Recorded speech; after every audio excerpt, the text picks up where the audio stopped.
welcome, everyone. Welcome to a new edition of Remixing Politics and Culture with me, your host, Pam. I am a public relations and marketing professional with a passion for social justice, voter advocacy, and culture. And tonight we're going to do something a little different.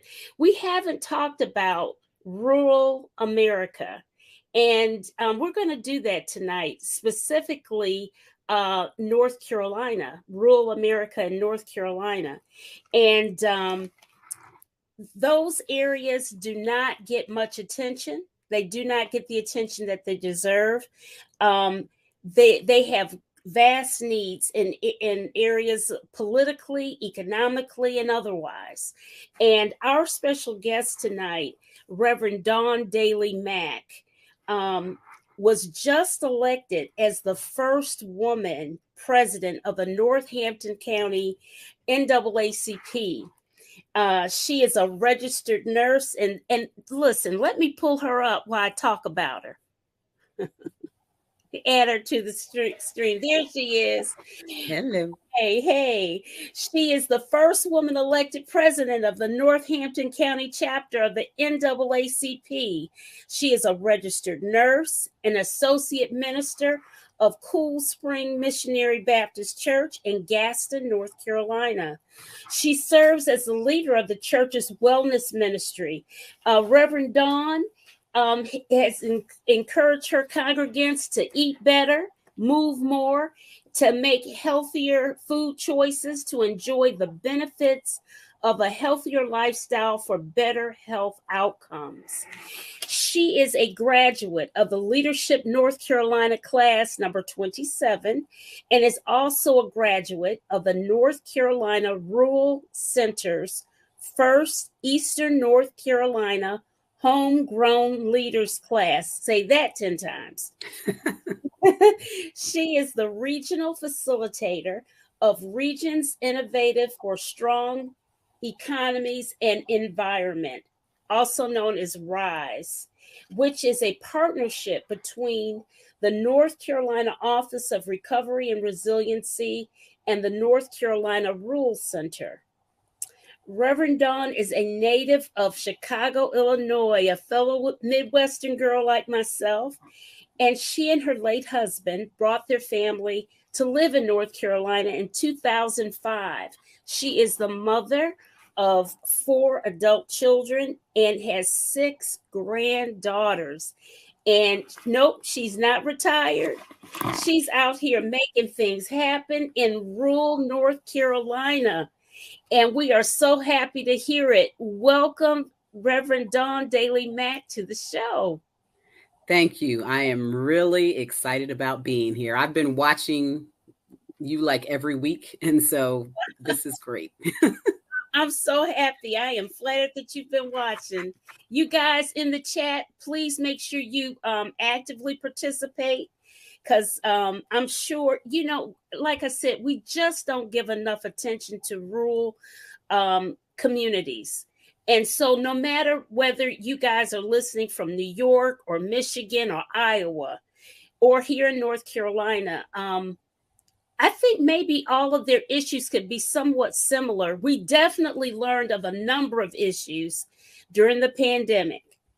We learned a lot during the pandemic, but I think I really learned a lot in the about rural North Carolina, for sure during the pandemic, especially when it came to lack of internet access, high speed. Yes, exactly. Yes. Uh-oh, I have a visitor. Hey, come here. You can come say hi, and then you have to go back to your mommy. Hey, this is Lonnie. Hi. Say hi, Lonnie. Hi, Lonnie. We've never been had a youngster on the show before, so you're first. Wow, Lonnie. She's known as Zoom baby. She joins me on all kinds of meetings, so she's kind of used to this. I see. So listen, I'm gonna call you Reverend Dawn because I won't get your whole name out every time. But What made you decide to go for the top job at the NAACP? Okay, she's got to go. Actually, I was asked to take the position. Uh-huh. Tony Burnett, who was our president for several years, he said he was retiring. He's not retiring from working, but just to do other things. Yeah. And so people in the branch began to say, well, maybe it's time for a woman. We've never had a woman president. So they asked me to do it because I guess I'm the one that talks the most. See, that's what happens when you speak up. That's what happens. That's what happens.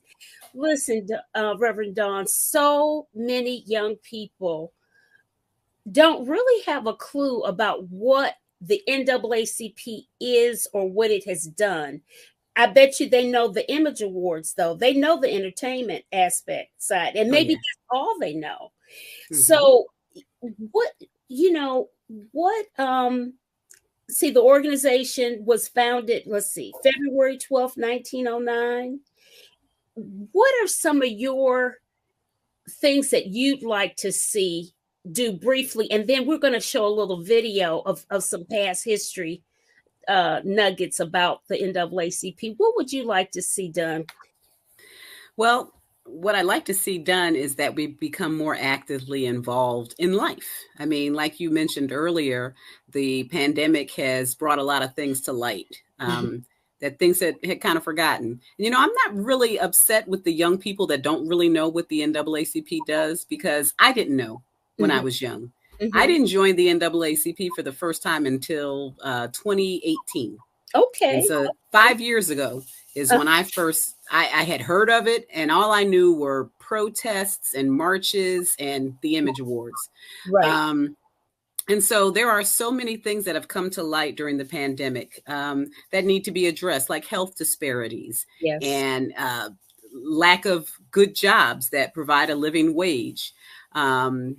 Housing is an issue in rural communities. There's just so many things. All the things that are going on all over the country are going on right here in this rural community. Right. And I think we can all get together. It's like all hands on deck. We need everybody. If you have expertise in any area at all, come bring it to the meeting. And let's talk about the things that we can do to make life better here. About how many people are active in your chapter, would you say? Active?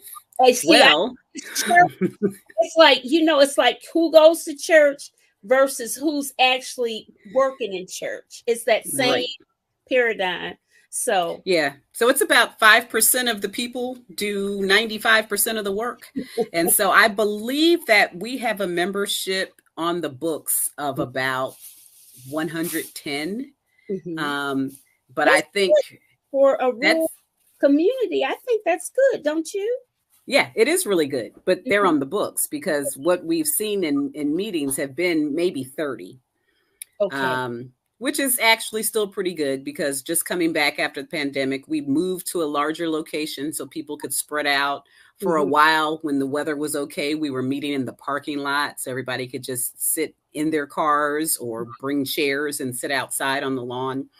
We've tried a bunch of different things, but even some of those people, they come to the meetings, but they come and they gather all the information that's being given. But I can't say that they're really actively participating in a way that I would like to see. Okay. Well, we'll you know what? I'm going to show this brief video for our audience and for us, just to see a snippet of a background about the NAACP, to educate some people and to entertain others. And then we'll come back and we'll discuss more. Hold on 1 second. So I share my screen.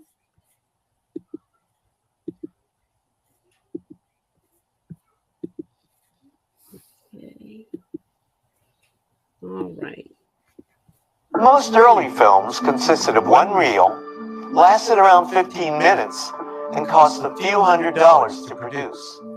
All of that changed in 1915, when a film called The Birth of a Nation, a 3-hour-long saga, was released by director D.W. Griffith.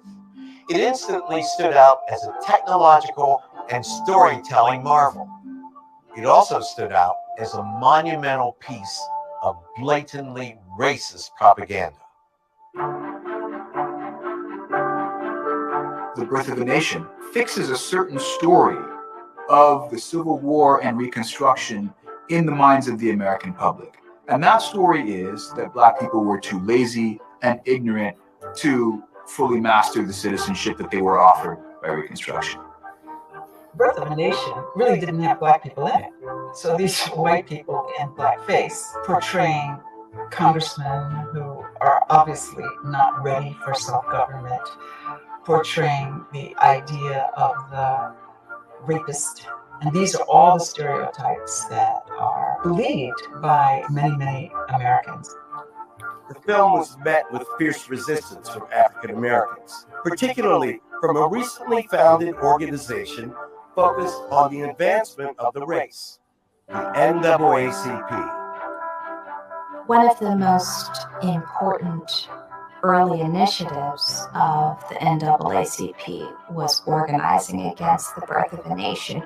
They generated a lot of interest by protesting the film and drew in a great deal of support from African Americans. Despite its best efforts, the NAACP couldn't persuade censorship boards or theaters to limit the film's reach. But the young organization gained national prominence because of this campaign. That year, membership almost doubled, and that number would continue to grow as it mounted the fight against Jim Crow. Those activists dissented at the time, and those dissenting voices were always there. They were there during the darkest periods of American history. And remembering that tradition, to me, is almost more important than remembering the failures and the losses and the terrorism that Black people faced. Okay. Wow. Okay. That was it in a nutshell, but it actually started, the NAACP actually started its origin story from the Springfield, Illinois race riot.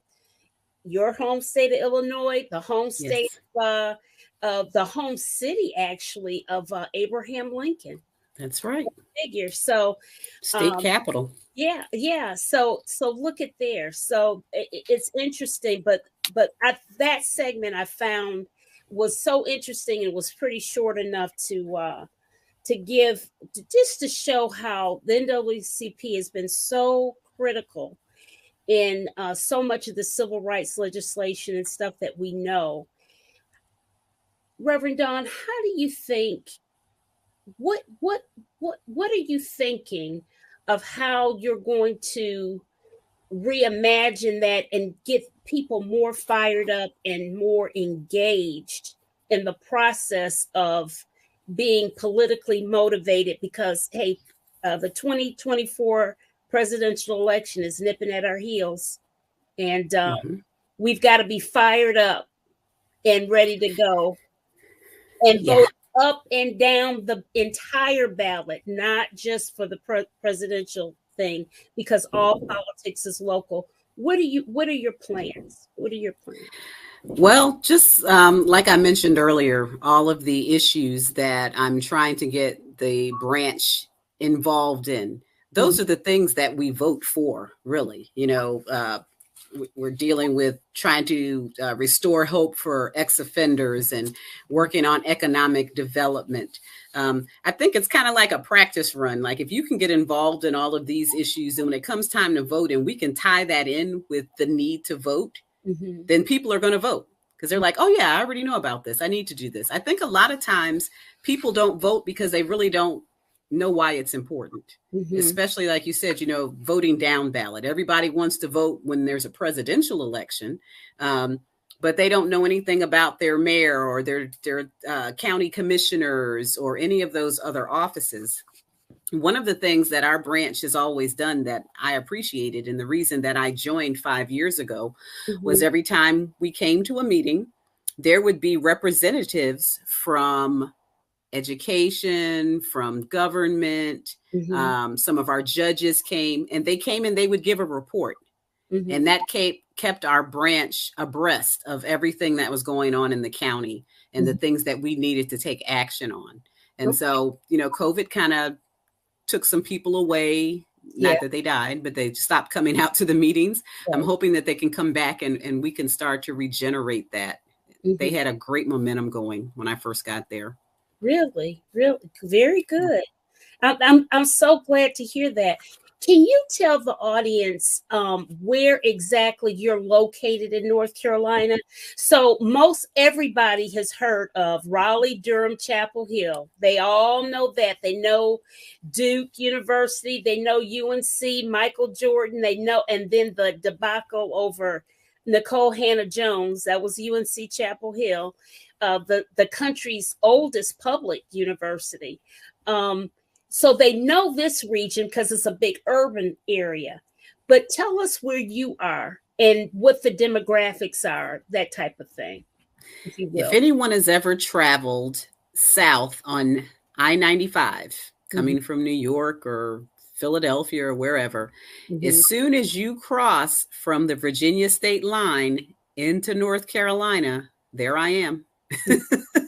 So I live in a town called Gaston. It's the very first exit off of I-95 when you cross that Virginia state line. So we are about an hour and a half away from Raleigh, and then Richmond, Virginia is an hour and a half north of us. Okay. That is where we are. Okay. Because where I reside in the Durham area, I'm about a good 2-hour ride from Richmond. Yeah. Okay. Yeah, it's interesting. Like I guess when you're in the center of the state, it's not too hard to get different places. That's right. I'm the worst person geographically, so you were helping me out with that description. Okay. And as for the demographics, Northampton County and our neighboring Halifax County, demographically, we are both majority African American populations. Really? Yeah. And I know for Northampton County, for sure, when it comes to voting, we have always been Democrat, the whole county. I mean, we have some Republicans, but they can't really win because of the numbers. And so the challenge is always to make sure that everybody gets out and vote. Yeah. I was going to say that you know what? Because oftentimes when I think of some of the rural counties in North Carolina, I think of many of them that are definitely red. What are some of the red counties that we have in rural North Carolina? Like Clinton, that's red, isn't it? You might be right. Many, headed out towards central and out west. I think more of those might be red than here. Pretty much in this area, Democrat. But, that doesn't stop the Republicans from trying really hard to gain a foothold and stuff. And even sometimes plain dirty, like, switching parties when it's time to vote. All kinds of stuff. It's a little disheartening, the kind of things that they try to do, but then they lose every time. And I just wish we could get along. Yeah, and I don't know why. I do think, let me ask you this. Do you think, or did you notice any shift there, even though you are heavily Democratic in your area? Did you notice any shift when the Trump campaign came through? I think the first time around, a lot more of them came out to vote, but still Democrat won everywhere in Northampton County. And I think pretty much in Halifax County. And then in the most recent wave of elections, they tried again and still weren't very successful. What would you say some of your, and not from an NAACP standpoint, but from just a county standpoint, what are some of your challenges there in Northampton County? Housing, jobs, and keeping our children here. The ones that do go away to college often do not come back. because they don't feel that there are jobs here. There's no place to live. I mean, there's very few housing starts. I mean, I hear about, in the Triangle, houses and apartments being built everywhere. Constantly, but you can't afford them. Right. You can't afford them. So listen, there are a lot of people that work in Durham County government, Durham city government, that they are not living in the area in which they serve because they can't afford it. They're going further out, maybe some parts of Orange County, Alamance. People were going to Mebane, but Mebane's got kind of hot now. And then Alamance County, going towards the Triad. Well, that is in the Triad, right? Alamance, yeah, because it's right. It's before you get to Greensboro, whatever. It's kind of hard for me to keep how we have all these little pockets, but yeah, it's heading towards the Triad, and so you've got this commute time to come in to work and what have you. So it's it's a little tricky. But when you say housing, I would think that housing would be a lot cheaper there. It's just that you're saying you don't have a housing boom of people building. Yeah, housing's not expensive. It's just that there's no housing. Like in Gaston, there is someone building some homes, and I think I heard they were building 25 homes, and that's a big deal. And they bought up a bunch of property far from where I live. And they have your voice, something happened. I don't know what happened. You can't hear me? It's something sinking or something. I see it on my end. I don't know what it is. Okay, I turned my earbuds off. Can you hear me now? Could you try again? My Siri started acting up, started getting involved. Can you hear me? I can hear you. Okay, now you're talking. Okay, now Latrice says she can hear. Thank you, Latrice. She made a comment. She can hear everyone. I don't know what happened. It was like Siri started acting up in my thing. It was so strange. Anyway. Okay. Anyways, there is a brother that is about to build, and I wish I could remember what city it is in North Carolina. It's not a heavily populated area at all, but he's going to be doing 3D printing of homes. I don't know if I'm ready for no 3D printing of homes. Wow. Okay. Yeah. He bought a plot of land. There was a whole news segment on him on one of the local TV stations, and I was really impressed. But and listen, I like to learn about new technology and stuff, but I don't know if I'm ready for that. I don't know. Not the way we have hurricane force winds come through here. You know what I mean? Yeah, that might not be the move. They're not coming just to the coast anymore. After what was it, Floyd? Remember, he came so far in, and what happened? Yeah. So listen, we have in North Carolina a new leader in the Democratic Party. She's 25 years old, a firebrand, a real whippersnapper, and she is from a rural community in North Carolina, and she is known as a community organizer. From reading her bio, she is Anderson Clayton, all 25 years of age of her, and I'm trying to get her on my show because I want to hear what she has planned, because really and truly, for those many red districts, communities in North Carolina that are rural, we really need some better organizing, because you and I both know that our state legislature really has nothing for them. Nothing at all. Nothing whatsoever. Nothing. So we've got to be on the case with that. And I would love, Anderson, if you're listening, any of you folks from Roxborough, North Carolina that might be listening, Call up Anderson Clayton and have her come on my show. Or my friend Susan McCracken, who knows her personally. Yeah, she knew her from Appalachian State. She tried to connect us the other day. We kind of missed each other, though. Oh, okay. Yeah. Okay. So, tell me some other things that are going on there in Northampton County, or just anything, whatever it is that you desire to share with the audience. Let us know what's going on.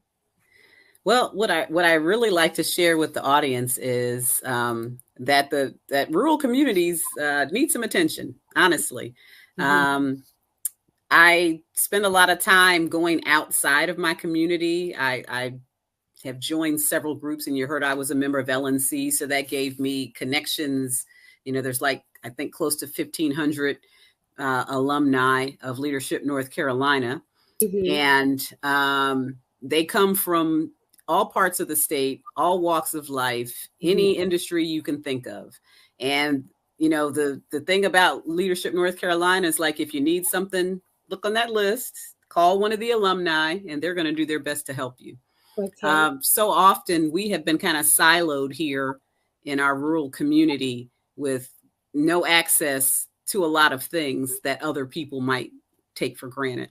And at the same time, while knowing that you need something, but at the same time being kind of afraid to go out and get it, because the history is, we need something, you've got it, but you're not going to give it to us. And we're even afraid to ask because you're going to tell us no. I mean, there's horror stories of, money that was appropriated for rural communities that just never made it for whatever reason. And I kind of think part of that is that no one has gone to get it. And so I have nominated myself to go get it. And I often find myself in rooms, in conferences and conventions that I am the only person from a rural community. But I let them know I'm there, and I tell them what we need. We have a question here. How is your educational system? Young families select places to live based on the school system as well as employment opportunities. I was going to ask you that. Tell us about your education system there. So, Northampton County schools are trying to make a comeback. We weren't in such good shape before the pandemic. And then when schools closed down, that just dropped us even further. We have a new superintendent, and we are hopeful that things are going to improve. But, that's going to take a while to build that up.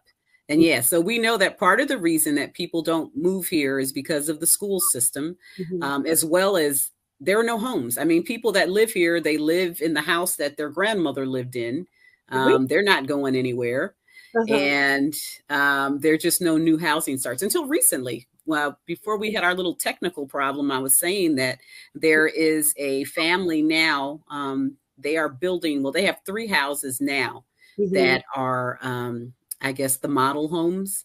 And 2 of them are 2-story homes. We don't see those at all in my area. Everybody lives in a double wide, or a ranch. And so they're really nice homes. And so we're hopeful that that's going to help bring some people here. Right. But still, schools, we need help. We really do. And we've got too many schools. We've got Really? Yeah. So in Halifax County and Northampton County, which are so close that kids sometimes go back. I mean, if you go to the county schools, you have to live in the county.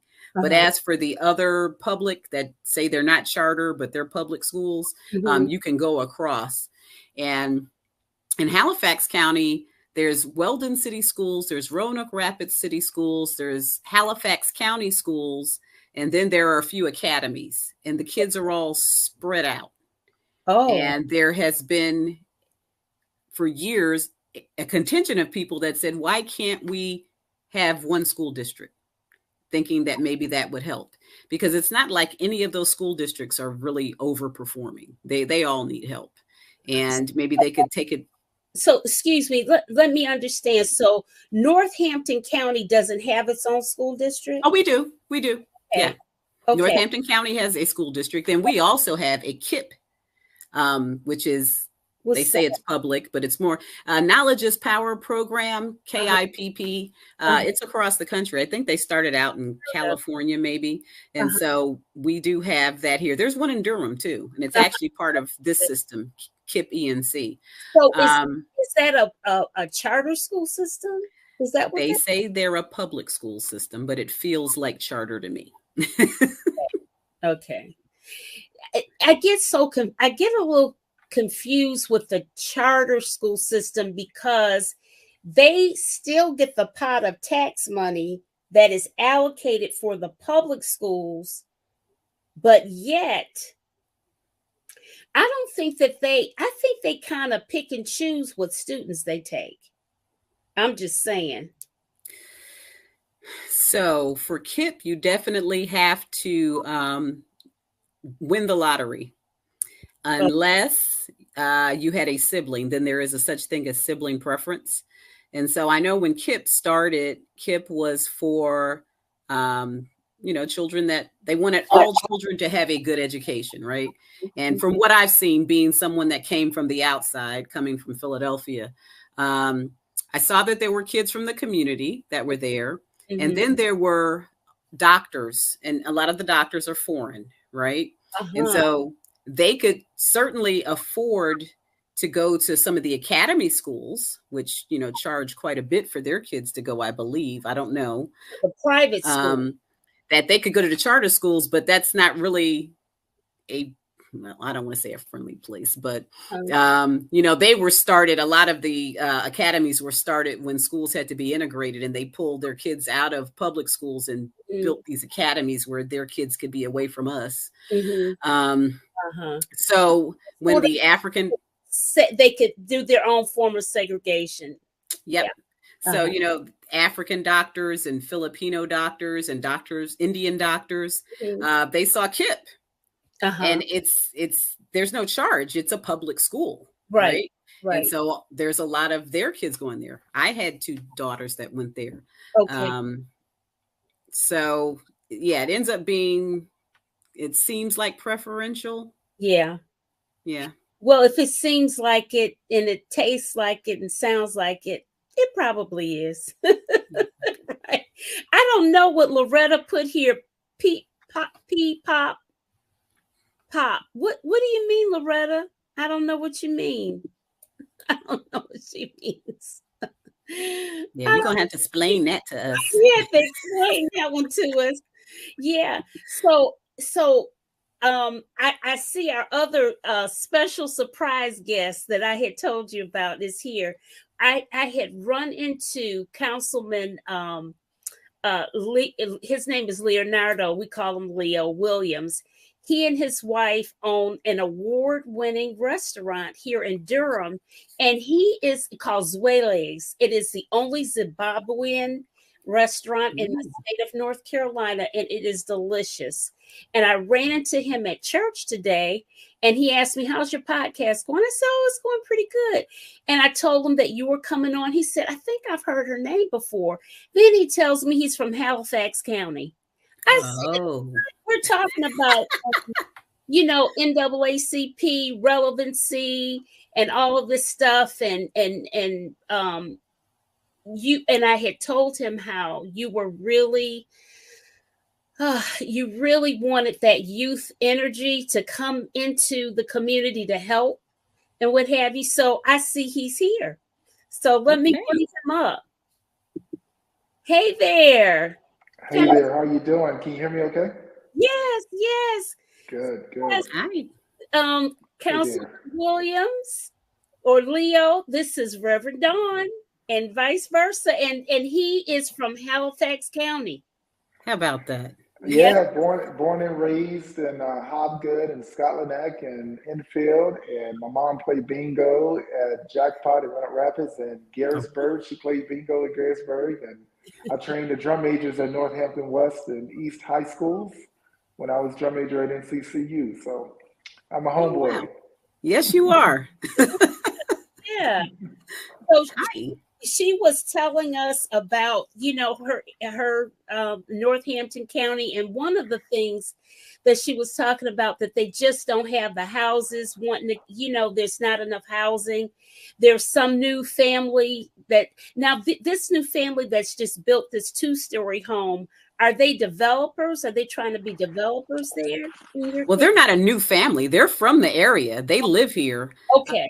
And he owns some other businesses. And so they bought property kind of adjacent to his business. He owns like a truck stop in Gaston. Mm-hmm. And they bought a lot of property. And so the 3 homes that they're building are like model homes they're building more. Oh, okay. Yeah. So these are 3 different homes. 2 of them are 2-story homes, and another one is a 1-level home. Mm-hmm. They have 2-car garages and just stuff that we don't see here a lot. And everybody is really excited about that. I'm like, can I sell my house and move in one? Right. So one of the things she was talking about, Leo, is just about the opportunities, more businesses, more opportunities, and what have you, because their kids don't want to stay. They go away to college. They don't want to come back. You didn't come back. You stayed. You went to NCCU, and look where you are. But to his credit, he was telling me how he goes back. He's been coming back to home. Tell us about that, Councilman. So what I was talking about, and it's a pleasure to meet you beyond the name, Reverend Don. I speak a lot. I do a lot of public speaking, but I never charge for my time. I never hesitate for my time, and I remove things in my calendar for coming home to inspire. And my definition of inspiring is just, showing folks the pathway that I traveled. I grew up running through the woods over in Scotland Neck on 125 highway. And I loved my upbringing. I think it was better than most. We were poor and happy, and that was okay.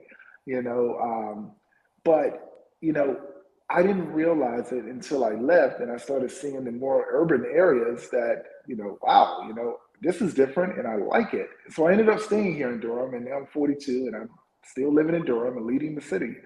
But I spend a lot of time now, starting to spend more coming back home and just spending my time as an investment because I know that there's talent. The assistant district attorney for the city of Miami, a major city, is from Enfield, North Carolina. Really? Yes, Andrew Vinson.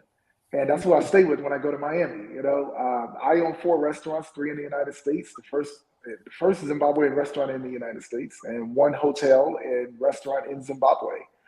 And I'm from Hobgood, Drumline, the production. There were Halifax County folks all up in that. We're all over the place doing amazing things, and it's now time for us to start making sure that, the kids that come after us know that, hey, it is possible. You can do more than just, be at home, but we also have to invest back home. So I'll be coming to Weldon to do an economic development plan just on the new restaurants, things that they're opening up around the river. So it's so much opportunity. But if we don't get engaged and start, really, just inspiring and getting some renewed energy there, things like the minimum wage across the state is going to remain $7.25, which is a knee on folks' neck. And this state is ran by rural North Carolina, and it's rural North Carolina that runs the state because rural North Carolina is disengaged, and it's just a few good old boys that are just running everything. So I'm trying to change that. I think one strategy is a lot of folks are sprawling out to smaller or more rural areas from the metropolitan areas. But the other thing is we already have a lot of folks there that can get involved and vote and change the scheme of things and build a lot more of those houses. So, I don't want us to be like a third world country like Africa where we grow things and sell it and then buy it back. We can produce our own livelihood and quality of life. We can do it. So that's what's really motivating me to get back involved back home You know, I spend my time running the city of Durham, and it has its complications and it has its rewards, but I can't leave my people behind. So that's why I'm doing it. Reverend Dawn, I think this is a holy alliance. You each other, because she's got the energy. She knows where all the bodies are buried, and she's in Northampton County, and listen, we've got they're heavily Democratic, but they need that economic piece. They need that economic piece. Yeah, right? Yeah. Well, economics. You know, that was our weapon to freedom. You know, as a people. And I gotta say, you know, if I'm being honest, there are some of our own people that have been mentally conditioned to think that we don't deserve it or think that we're not supposed to have it. And that's just not wrong. That is the only way we stand on our 2 feet. My wife and I were denied 7 times to open our restaurant. So I used my teacher retirement, and now we own 4, and we're Black owned, and we're completely debt free. Can't nobody tell us nothing. So that is the way. That is the way forward. I didn't know that. I didn't know you had restaurants. I only know about the one that I go to. Yeah, we have, which is where I just served 300 people downstairs. I'm at Duke University right now. We have a cafe here, and we're opening the third one downtown Durham in about 2 weeks. That's the more upscale one, and of course the one in Zimbabwe. So 4 in total. Okay, I did hear about going to Duke, and so that explains that background that I see. You're definitely Duke. Yeah. Oh, I'm so proud of you. I am so proud of you. Honestly. Oh, Loretta says, exactly, Reverend Dawn. I have friends in Georgia who laugh about the private school and rebuild to separate their children.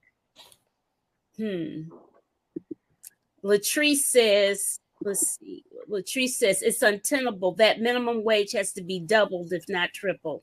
And Latrice is one of my faithful. Well, all of these people here speaking are faithful. She is out of New York, so you know she's saying that wage is not. I mean, what can you get here in North Carolina with a minimum wage job? And even at the $15 per hour thing that everybody was fighting for, you can't do anything with that. You can buy some bubble gum. That's about it. You can't do anything with $7.25. That is an oppressive barrier. And we really, I can't believe that it's not a bigger issue than what it is. But, you know, here in Durham, we are, you know, the minimum wage is $15 an hour here. My dishwasher gets paid $17, you know, and that's still not enough, you know. And now you have to make 3 times the amount of the rent to get an apartment. And the average apartment is $1,400 a month. So what are we saying? What are we actually saying to people? Right. So this is a problem. I can only imagine what it's like, you know, really back home and other places like rural North Carolina. It's you cannot survive this way, you know, and it really does keep people where they are. Right. That's not good. And it does. There are a lot of adults that if they're still home, they're really still home. They still live with their parents because they cannot afford to get a place on their own, and there is no place to get. So it's really bad. Really, really and truly. So tell us about this economic development plan that you have for, did you say Weldon? Yeah, so I'm in talks right now with the town manager of Weldon and some of their council members. So what's going on in Weldon? They have some folks that are investing. They're well off, and they're opening things like a brewery. And a really good model is Saxby Hall, North Carolina, which is an old Indian reservation. And basically, what they did right on the Hall River, they had an old mill that they turned into nice upscale condos. They put a brewery out there, some other restaurants, a butchery, made it a little community. Have a general store that has everything that you need. It's a gas station, winery, a restaurant, and grocery store all in one. And it's literally, you can walk the town, and in 5 minutes you made it to the other end of the town. But it's a 2-hour wait to get in those restaurants. Wow. You know, so when I meet with them, I'll be talking about the Saxby Hall model, and I drive out there. It's 25 minutes. I drive out there like once a month just to kind of get away. Welding is well on its way to doing the same. Now, the economic development plan is just working with some of the small business owners there to just work on some collaboration like I did here in Durham with the Durham Small Business Coalition. And we raised $3 million here to really bolster small businesses in Durham. And that's how we kept everybody open during the pandemic. And welding, it's like, okay, if you're opening a brewery, I'll open a restaurant, and why don't you open a little general store next to it and create a little community? Right. Next thing you know, we're getting some of that love from Runner Rapids. Right. Here in Weldon. So how far is Weldon from you, Reverend Dawn? Oh, it's straight up to Screet, as they say here. Really straight.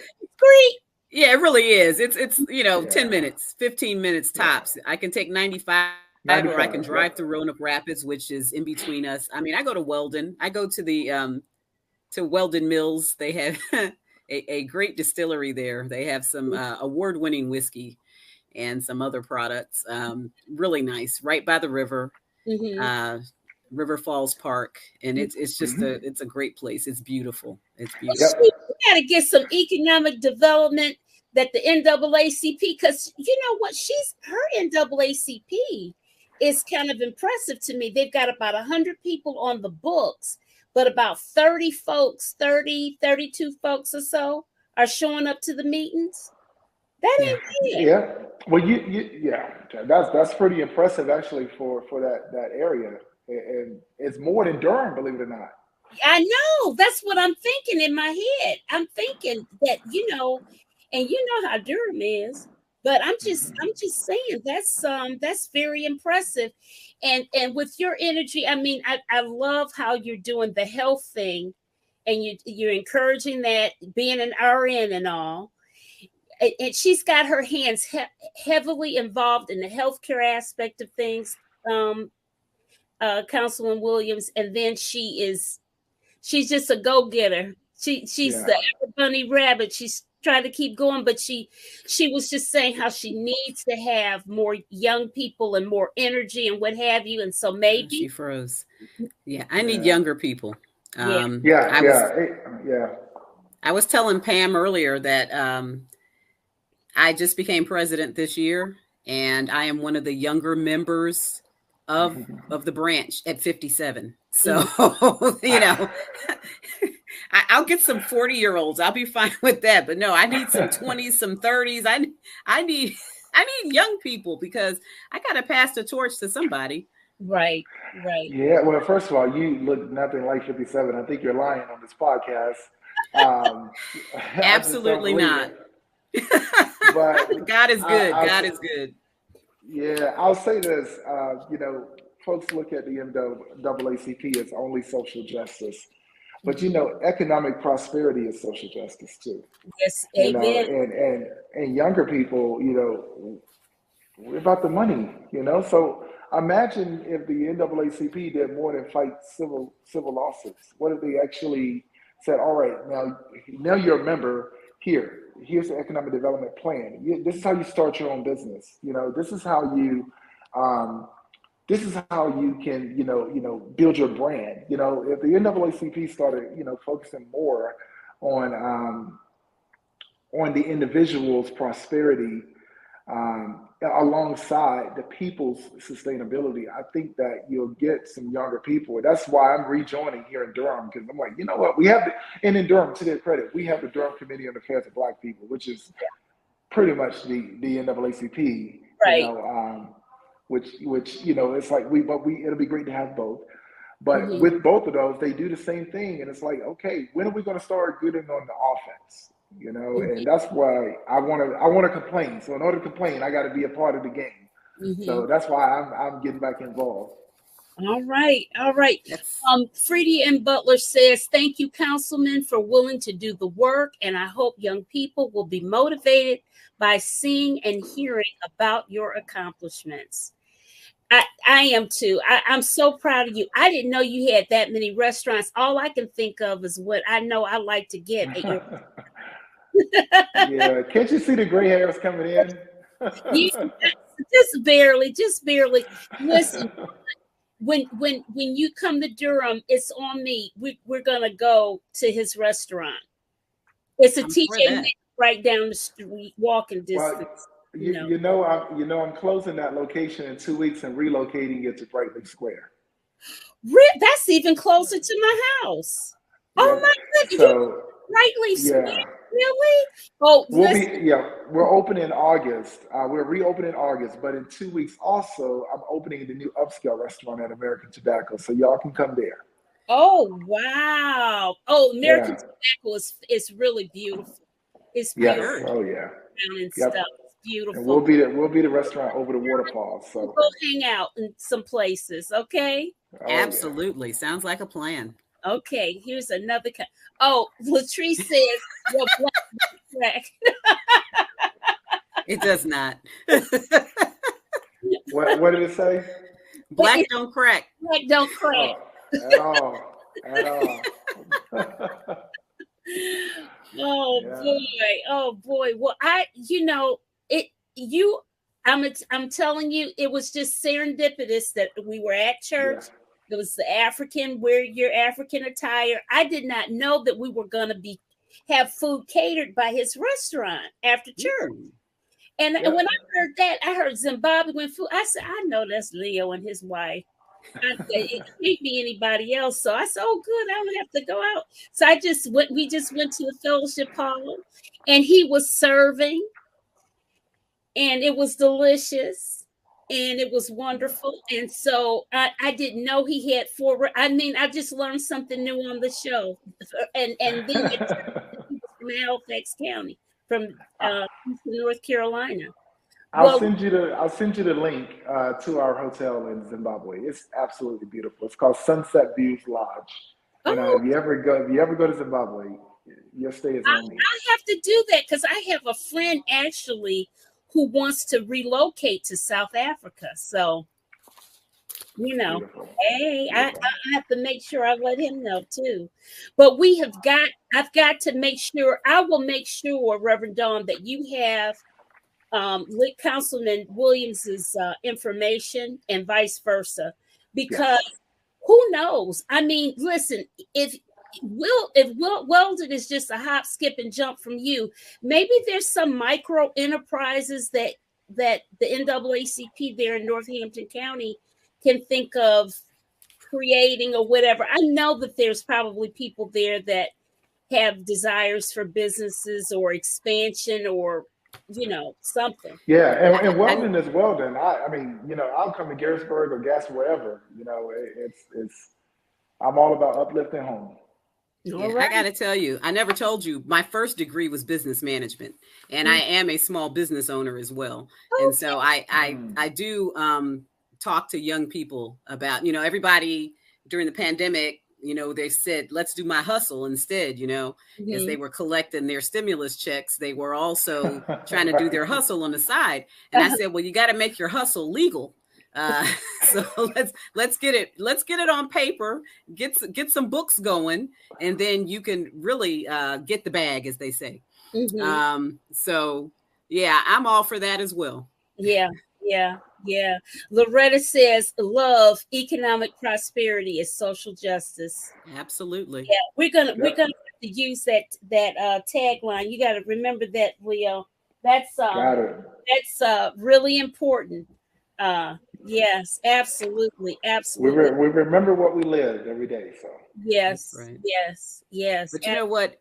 Everything concerning us is social justice at this point. Yes, mm-hmm. Everything. Yes. Mm-hmm. Yeah. The book bans, all of this stuff that crazy nonsense is happening in Florida that is trying to spread even here in North Carolina. It's just the insanity stuff. So we really have to make sure that we're educating everyone about these things and have them not believe these guys are so religious and holier than thou, because they are not. And that's a whole nother thing about this Christian nationalism. That is, that's another thing, that it's nothing Christian about it. Absolutely not. Yeah. Don't get me started. Don't get me started. I can write a whole sermon about it. I had on here Pastor J, Dr. J. Augustine is the pastor of St. Joseph AME Church, where Leo was at today, that he has in his book, A Call for Reconciliation. He talks in depth about Christian nationalism. I've had him on the show before. We're going to have him on again because this is a very critical issue.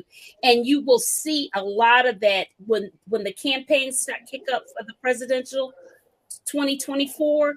Yeah. So many Black people we're so religious that sometimes it is hard for us to separate somebody saying, Lord, Lord, and do they really believe in the Lord? I mean, show me how you living. Show me how you treat people. I want to see the example of your religiosity versus the things that you're doing to others, But I got another tagline for you. Don't be so heavenly bound that you're no earthly good. Right. Yes. Yes. Yes, indeed. Yeah. Indeed. Yes, indeed. Yeah. Yes, indeed. Well, I was about to say I'm gonna get back downstairs. I just wanted to jump on. I follow the show, and Reverend Don, I hope that we can connect, and whatever I can do to just be an asset to your energy and to the resources you're trying to generate. I'll consider that a priority. Thank you. Thank you. Get ready. All right. See, he's young. He's got all that energy and stuff. Hey, they're good. Maybe not today after 5 caterings and 300 people downstairs, but I'm usually pretty uppity. You still got the energy going. You still got it. I appreciate you so much for coming on. I really, really do. Thank you so much for the encouragement and everything. I think it's wonderful, and it's good for the audience to see. This is called economic. What I forget what it is in Swahili in the.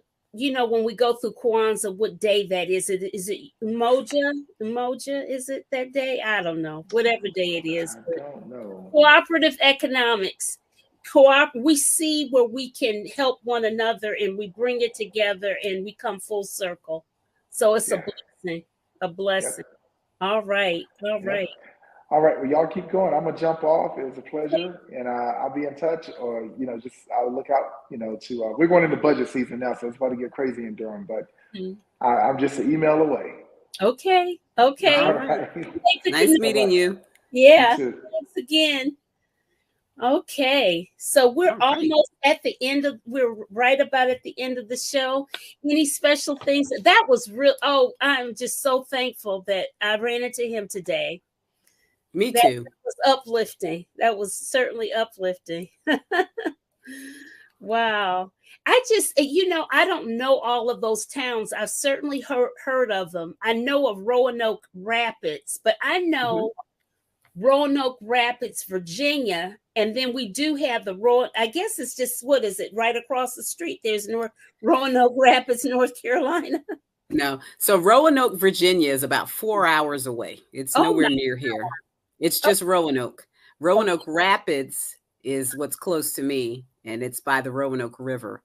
Roanoke, Virginia is a whole nother entity. Okay. So North Carolina's Roanoke is Roanoke Rapids, North Carolina. And Roanoke, Virginia is just Roanoke. Yes. Okay, gotcha.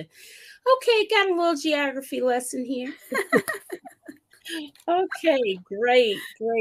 Well, thank you. Is there anything that you'd like to tell the audience as we sign off? I just want people to take another look at the NAACP. You might be surprised at what we are, what we aren't, what we do, and what we don't. But if you want to know, just ask me. I'll tell you.